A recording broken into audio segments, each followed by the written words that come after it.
It's time for the major news on The Bridge 99 FM. The headlines: monkeypox vaccines available this month. Renewed calls for reintroduction of user fee in public hospitals.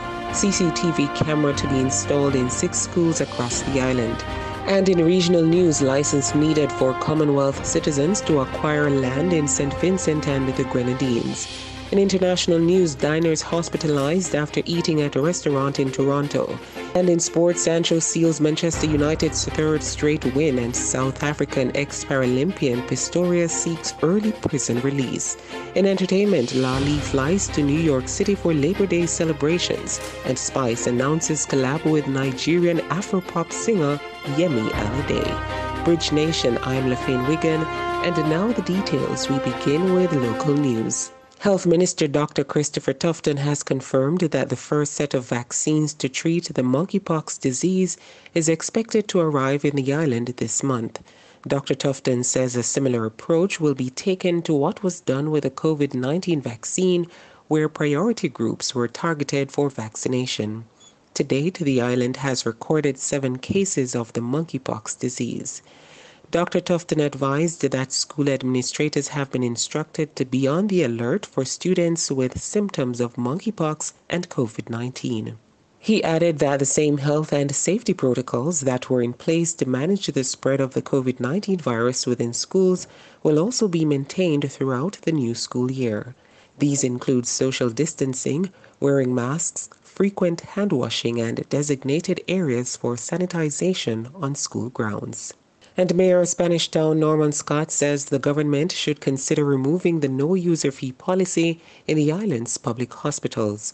The user fee policy was discontinued in 2008 at all public health facilities across the island except the University Hospital of the West Indies.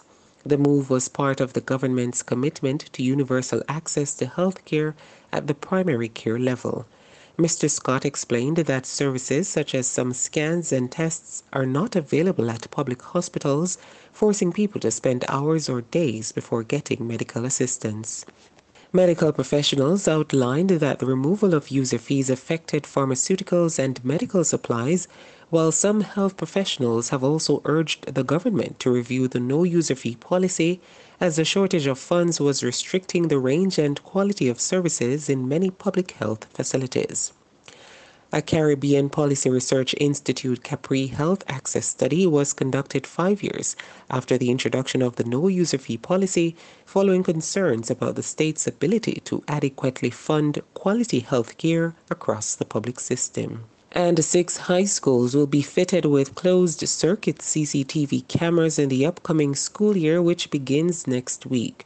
The institutions are Papine High School in St. Andrew, Denham Town High School in Kingston, Grange Hill High School in Westmoreland, Hopewell High School in Hanover, Orocabessa High School in St. Mary, and Eltham High School in St. Catherine. The Education Ministry disclosed it will cost $15 million to install the security television cameras. In the last school year, several incidents of violence occurred among students, resulting in serious injuries and death. Education Minister Favour Williams said other initiatives such as random searches will continue. She said all high schools are equipped with metal detectors. The ministry has also increased the number of guidance counselors, and 129 deans of discipline are also employed across the school system. And in regional news, St. Vincent and the Grenadines Parliament made amendments to the island's Aliens Land Holding Regulation Act. The amendment now requires Commonwealth citizens to obtain a license in order to purchase property in that country. Prime Minister Dr. Ralph Gonsalves told legislators that the amendment also states that children of Commonwealth citizens or spouses of Commonwealth citizens would have to apply for an Aliens Land Holding license. Dr. Gonsalves further explained that persons from Anguilla, Antigua and Barbuda, British Virgin Islands, Dominica, Grenada, Montserrat, St. Kitts and Nevis, and St. Lucia are not required to have a license once they get security clearance. The provision does not apply to persons who have obtained citizenship under an economic citizenship program in St. Vincent and the Grenadines. In international news, Canadian health officials said diners who fell ill after eating at a restaurant outside Toronto probably ate food contaminated with toxic aconite.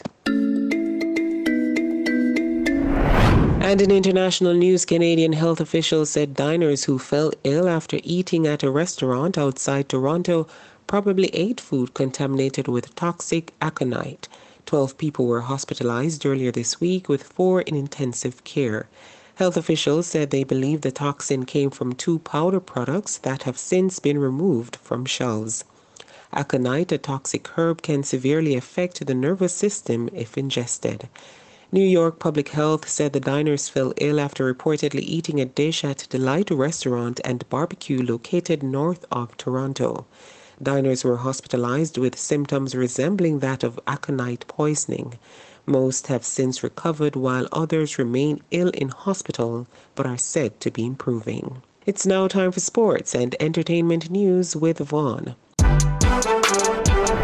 Hey Bridge Nation, I am Vaughn Thorpe with your sports and entertainment news 360. Manchester United cruised to a 1-0 victory over Leicester City at the King Power Stadium on Thursday, which reeled off their 3rd successive Premier League win under new manager Erik ten Hag. Jadon Sancho smoothed the finish from Marcus Rashford's pass after 23 minutes, maintained United's recent revival, and allowed them to build on victories at home to Liverpool and away to Southampton. United remained largely in control against an out-of-sorts Leicester, who remain bottom as they search for their first league win of the season, and who, along with manager Brendan Rodgers, felt the impatience of the home fans. And convicted murderer Oscar Pistorius is going to court to try to force South African authorities to hold a parole hearing for him. The former Paralympic gold medalist is serving a 13-year sentence for killing his girlfriend in 2013. Pistorius shot dead Reva Steenkamp